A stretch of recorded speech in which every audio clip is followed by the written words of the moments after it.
Cases of pertussis or whooping cough continue to climb in Alabama. As of today, there are almost 200 cases across the state, and more than 50 of those are right here in the Tennessee Valley. WAFF 48's Callie Neese is live in Limestone County, where cases have been confirmed in 3 different schools. Callie, you spoke to an expert from the Alabama Department of Public Health who says whooping cough can be very dangerous for young children. Dr. Wes Stubblefield of the Alabama Department of Public Health told me that there were 192 cases of whooping cough right here in the state of Alabama. He told me that even pregnant women need to be mindful of this infectious disease. Stubblefield told me that pregnant women who are due to give birth soon can give this illness to their babies shortly after they are born. He said that this illness can be deadly for infants.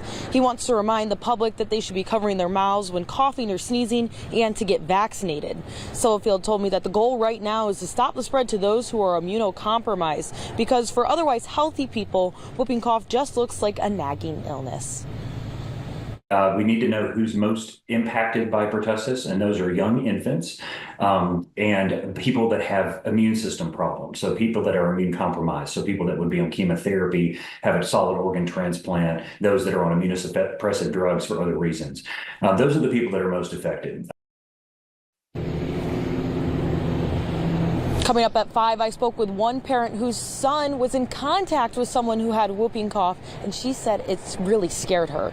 Reporting live in Limestone County, Callie Neese, 48 News, on your side. All right, thank you.